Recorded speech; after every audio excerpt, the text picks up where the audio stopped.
ভোক্তা অধিকার, যদিও আইনটি একটি সংক্ষিপ্ত বা খুবই সহজতর একটি আইন, যেটি প্রয়োগ অত্যন্ত সহজ, বাট এই আইনটির ব্যাপ্তি কিন্তু অনেক বেশি। অর্থাৎ আমরা যেহেতু সকলেই এখানে ভোক্তা, আমি তো হুট করে একদিন আপনার দোকানে গিয়ে বলতে পারি না যে আপনি এই ব্যবসাটা যে করেছেন এইটি আপনি ভুল করেছেন। আমাদেরকে কিন্তু আসলে মানুষকে জানাতে হবে যে এই কাজটি করা ভোক্তা বিরোধী অপরাধ, বা এই কাজটি করা ভোক্তা হিসেবে আপনার এই অধিকারটি যদি ক্ষুণ্ণ হয় তাহলে আপনি মনে করবেন যে ভোক্তা হিসেবে আপনার অধিকার ক্ষুণ্ণ হয়েছে। এটি জানানো কিন্তু এই অধিদপ্তর বা এই আইনটি বাস্তবায়নের একটি প্রধান উদ্দেশ্য। সেই কারণে কিন্তু আজকে এই প্রোগ্রামটি আয়োজন করা হয়েছে, এবং এটি এই আইনের একটি প্রধান কাজ, যেটি হচ্ছে জনসচেতনতা বৃদ্ধিমূলক কাজ। আর দ্বিতীয়ত আমরা যেটি বলছি সেটি হচ্ছে প্রতিরোধমূলক কাজ, অর্থাৎ কোনো একটি ভোক্তা বিরোধী অপরাধ সংগঠনের আগেই অধিদপ্তরের কর্মকর্তারা সেখানে উপস্থিত হচ্ছে এবং তার বিরুদ্ধে ব্যবস্থা নিচ্ছে।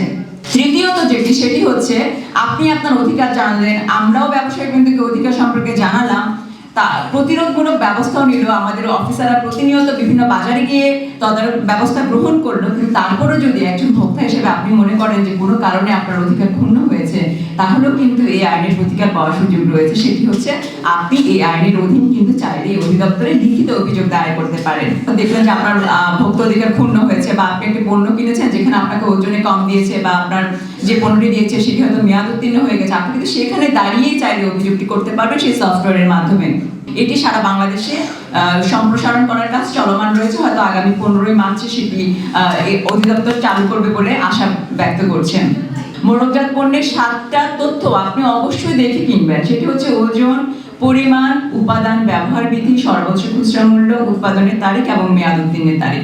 এগুলো আমরা অবশ্যই দেখে কিনবো। এতে ধারা রয়েছে মোট 82টি, এবং অপরাধ বা দণ্ড, যেটি আসলে আমরা মনে করি যে এই ধারাটি লঙ্ঘন করলে সে অপরাধ করেছে। তো খোলা পণ্য এবং এই মোড়কজাত পণ্য, এই দুটির বিষয়ে অধিদপ্তর নিয়মিত কাজ করছে। আবার যেমন রয়েছে আমরা হচ্ছে ঔষধের বিষয়ে কাজ করে থাকি। এটি কিন্তু জীবন রক্ষাকারী একটি পণ্য। আপনি যে ওষুধটি কিনছেন, আমি আজকে হয়তো এখানে বলার সুযোগ হয়েছে তাই বলছি, আমি একটা সাধারণ মানুষ হিসেবে আমার কিন্তু এটি অবশ্যই উচিত যে একটি ওষুধ যখন আমি ক্রয় করবো সেটি যাতে মেয়াদটি আমি দেখে কিনি। ওষুধের মেয়াদ দেখা একটু কঠিন। আপনারা দেখেছেন যে মেয়াদটা ওরা একটি স্ট্রিপের মধ্যে দেয়, যেটা উপরে থাকে, অনেক সময় গ্লসি পেপার, যার কারণে কিন্তু পড়া যায় না।